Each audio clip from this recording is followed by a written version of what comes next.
جی مفتی صاحب، ایک سوال جو ہے ایک صاحب نے بھیجا ہے کہ آج کل جو قادیانی ہے وہ تیسری یا چوتھی نسل جو ہے ان کی چل رہی ہے، تو کیونکہ کفر پہ پیدا ہوئے تو ان کو مرتد کیوں کہا جاتا ہے؟ ایک سوال ان کا یہ ہے، دوسرا اسی سے ملتا ہوا سوال یہ ہے کہ کافر کے گھر پیدا ہونے والا کافر ہوتا ہے مرتد، اور اگر ان کے ساتھ جو ہم اتنا شدید رویہ جو ان کے ساتھ رکھا ہوا ہے تو اس میں ان کی اصلاح کی کوئی گنجائش باقی رہتی ہے؟ کئی پہلو ہیں اس سوالات کے، اس سوال کے، بلکہ سوالات ہیں تو الگ الگ. اب اتنے نہیں ہے کہ اس کا جواب تفصیل سے دیا جا سکے. ہم بس اتنا عرض کریں کہ اصلاح کی گنجائش رکھنی چاہیے، قادیانی ہو یا کوئی بھی ہو. اس کی گنجائش رکھنی چاہیے کہ آدمی ان سے مل کے انہیں سچائی کی دعوت دے سکے، آدمی انہیں مل کے خدا کا دین ان کے سامنے رکھ سکے.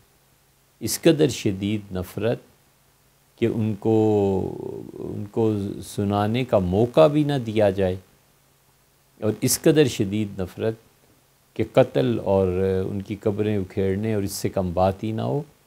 یہ کم سے کم اس اسلام کی تعلیم نہیں ہے جو اسلام ہم نے اپنے بڑوں سے سیکھا.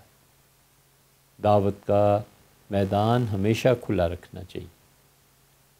اور یہ صرف باتیں نہیں ہیں، اللہ کا شکر ہے عملاً ہم نے کئی لوگوں کو دیکھا جنہوں نے قادیانیت کو چھوڑ کے پھر اسلام قبول کیا.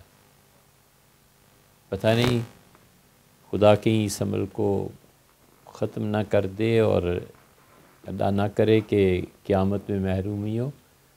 274 کے قریب قادیانیوں نے اسلام قبول کیا. ہم نے بھی یہی کیا، بس بٹھایا، سمجھایا، دلائل دی.